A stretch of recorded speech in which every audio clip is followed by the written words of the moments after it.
Ukraine और रूस के युद्ध को 502 दिन हो चुके हैं और फिर भी ये युद्ध दिन प्रतिदिन और भी घातक होता जा रहा है। पुतिन की जिद के सामने यूक्रेन झुकता दिखाई दे रहा है और इस बीच एक ऐसी खबर सामने आई है कि खबर के अनुसार राष्ट्रपति जो बाइडेन ने कहा है कि अभी यूक्रेन को नाटो में शामिल करना जल्दबाजी होगी, जिसको सुनकर यूक्रेनी सरकार पर गाज गिर चुकी है। तो पूरी जानकारी के लिए बने रहिएगा इस वीडियो में, और अगर आपने हमारे चैनल को सब्सक्राइब नहीं किया है तो सब्सक्राइब जरूर कर लें और वीडियो को लाइक करना ना भूलें। साथ ही वीडियो को अपने दोस्तों के साथ भी शेयर करें।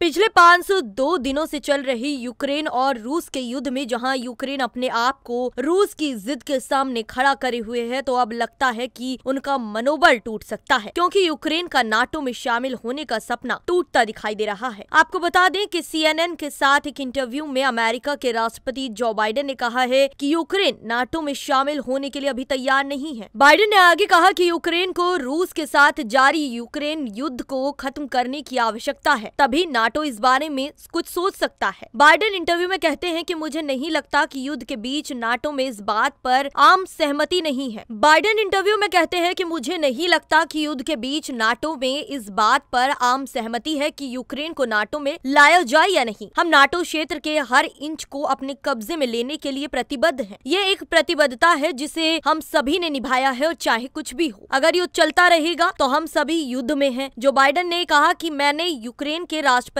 वोलोदिमीर जेलेंस्की से बात कर ली है और ये बात भी बता दी है कि जब तक यूक्रेन नाटो में शामिल होने के काबिल नहीं हो जाता, वे उसे हथियार और असला देते रहेंगे। इंटरव्यू में उन्होंने आगे बताया कि मुझे लगता है कि हमें यूक्रेन को नाटो में शामिल करने के अयोग्य बनाने के लिए एक तर्क संगत रास्ता तैयार करना होगा। नाटो हमेशा खुले दरवाजे वाली नीति का पालन करते आया है।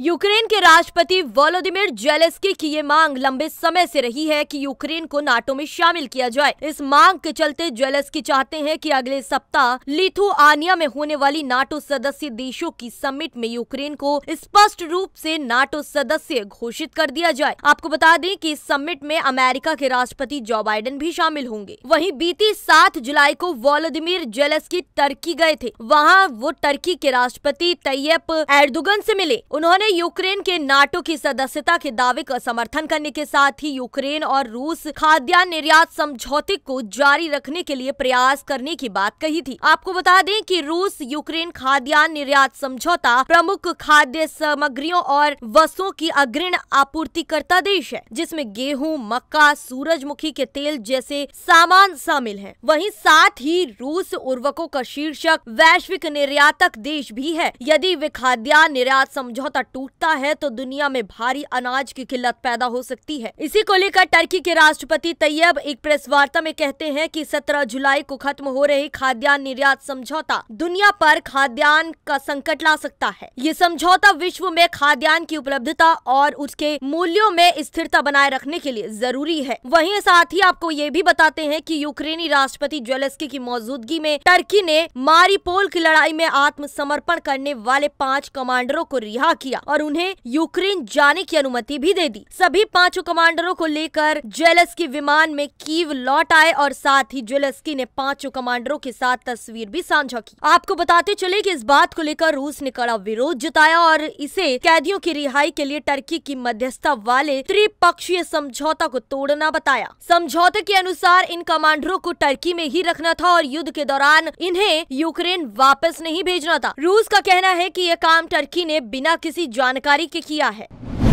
आपको बता दें कि ये कोई नया नहीं है कि बाइडेन ने यूक्रेन को लेकर ऐसी बातें कही हैं। बीते महीने जून में अमेरिकी राष्ट्रपति जो बाइडेन ने कहा था कि यूक्रेन को नाटो की सदस्यता दिलाने के लिए हम कोई स्पेशल इंतजाम नहीं करेंगे। यूक्रेन को इस बात के लिए हम पर निर्भर नहीं रहना चाहिए। वहीं आपको बताते चले कि यूक्रेन की नाटो सदस्यता को लेकर अमेरिका का रुख हाल ही में बदला है। अगर बीते दिनों की बात की जाए तो आपको याद दिला दें कि पहले अमेरिका ने ये कहा था कि वे यूक्रेन के नाटो सदस्यता बनने में आने वाली सारी बड़ी चुनौतियों को हटा देंगे। वहीं यूक्रेन में नाटो को शामिल करने की मांग कोई नई नहीं है। खारेस्ट में वर्ष 2008 में हुए नाटो के शिखर सम्मेलन में पहली बार यूक्रेन को नाटो का हिस्सा बनाने पर सहमति जताई गई थी। इस दौरान नाटो के हर मेंबर ने यूक्रेन को गठबंधन में शामिल करने पर सहमति जताई। हालांकि 15 साल बाद भी यूक्रेन का नाटो मेंबर बनने का सपना अधूरा ही रह गया। तो आपको क्या लगता है इस वीडियो के बारे में, हमें कमेंट करके जरूर बताइएगा। और बताइएगा कि क्या यूक्रेन को नाटो में शामिल करना चाहिए या अमेरिका जानबूझकर यूक्रेन को नाटो में शामिल नहीं करना चाहता। तो आपकी क्या राय है हमें कमेंट करके जरूर दीजिएगा और जुड़े रहें द न्यूज़ 15 के साथ।